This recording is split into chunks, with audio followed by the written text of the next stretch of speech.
like the priest mentioned, there's thousands of spirit worshippers, you know, in different societies of spirit worshippers in this world. But he says we are the elite. We know the real truth about the Master and his angels. The Master's grain plane for harvesting the nations, for harvesting the multitudes of the earth into his cause, just before the close of the great controversy between the forces of good and evil. So we continued, you know, after we expressed ourselves that we're deeply interested to know more about the activities of spirits. And he said it's going to be done in a unique manner.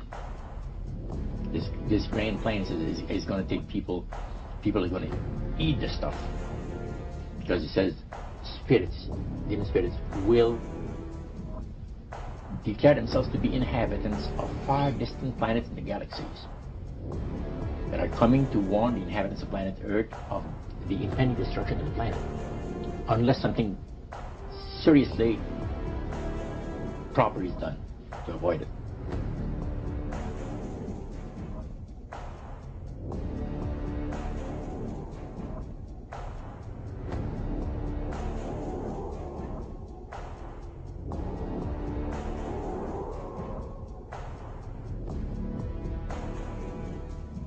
Masonic mind control, that the alchemical managers have bred over a millennia, over 1,000 years. They said they bred a human race that is most wretched, stupid, and ignorant. It's so unrivaled in thousands of years. He said these blind slaves say they are free and highly educated, even as they march behind, notice this word, signs. Have you ever taken time to analyze a sign or a billboard or a logo? He says a medieval peasant would have run away in panic-stricken terror from the signs that modern man embraces.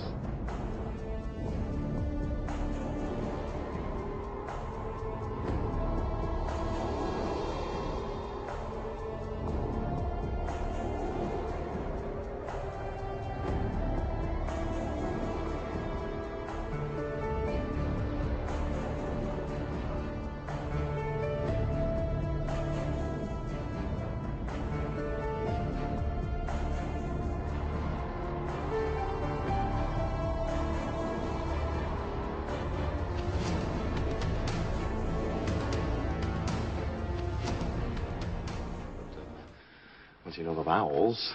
Just answer the question. Well, I mean, I just had to learn how to pronounce it. I mean, it hasn't been a living spoken language in more than 1,000 years. I mean, look at this. It says, a traveler from distant stars escaped from a dying world looking for a way to extend his own life.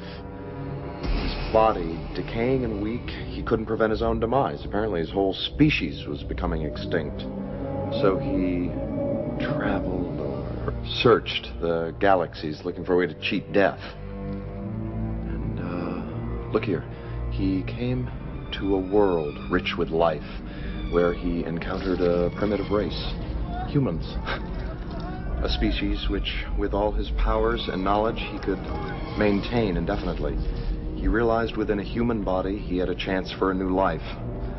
Now, he apparently found a young boy. It says, as the frightened villagers ran, night became day.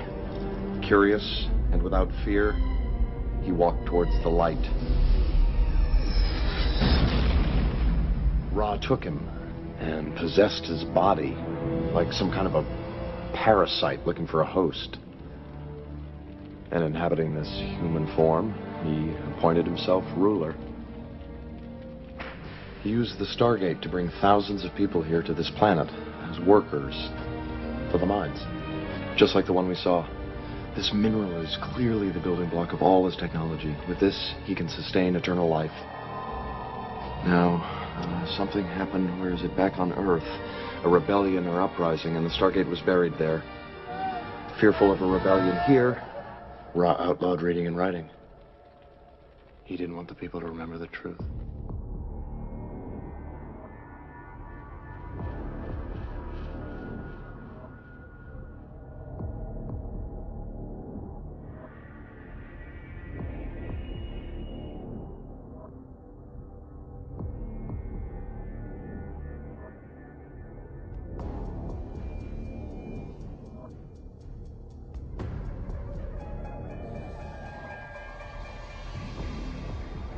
point did this demon worship start to affect you personally, Roger?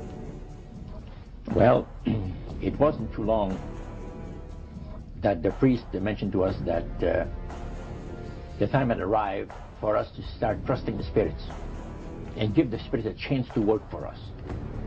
And there was a number of gifts that you could choose from. See?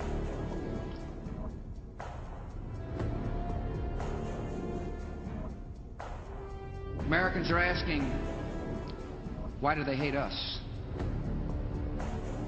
They hate what they see right here in this chamber.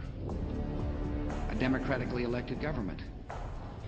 Number 10, deal with the use of slogans such as equity, liberty, fraternity into the mouths of the masses in psychological warfare. Boy, if that isn't Bill Clinton, I never saw it, never heard it before. That man is unbelievable. As former Congressman Denemeyer describes him, he's a draft-dodging, womanizing, pathological liar, and he certainly fits into item number 10. Number 11 dealt with war, number 11 theory and goal. In 1773, Adam Weishaupt set down policies that were publicly announced in 1939, folks. 1773, publicly announced 1939 by Britain and the United States. And the war should be directed so that the nations on both sides are placed further in debt and peace conferences conducted so neither combatants obtain territorial rights. Yalta. Perfect example. Stalin, Roosevelt, Winston Churchill after World War II. Number 12 told those present that they must use their wealth to have candidates chosen to public office who would be obedient to their demands and would be used as pawns in the game by the men behind the scenes. The advisors will have been bred, reared, and trained from childhood to rule the affairs of the world. We have that today without any question. The men behind the scenes. Number 13, control the press. If you heard my lecture yesterday on Oklahoma City, I documented that the mainstream media is being controlled by the big power people, by the phony politicians, by the bureaucrats, without any question about it. Now a question. What have Herbert Hoover, Art Linkletter, Jack London, and Richard Nixon all had in common? Well, they've all been members of the exclusive all-male Bohemian Club in California, where every year at this time, the elite from around the country get together for 2.5 weeks of fun and games. Among its members are businessmen like Leonard Firestone and Edgar Kaiser, and political figures like Gerald Ford, Henry Kissinger, William French Smith, and George Shultz. President Reagan, Vice President Bush, and Defense Secretary Weinberger are members of other camps. Richard Nixon is a Bohemian, and so are high-ranking executives of such companies as Eastern Airlines, Standard Oil of Indiana, and Bank of America. Privacy is one of the Grove's most cherished virtues.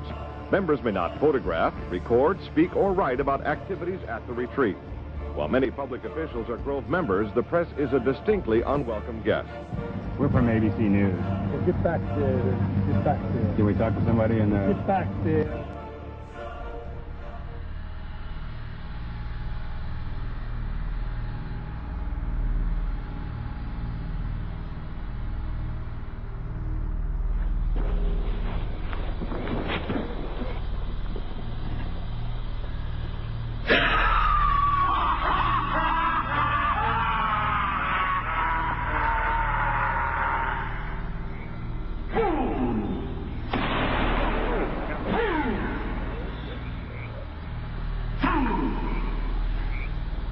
When will he learn that me he cannot slay?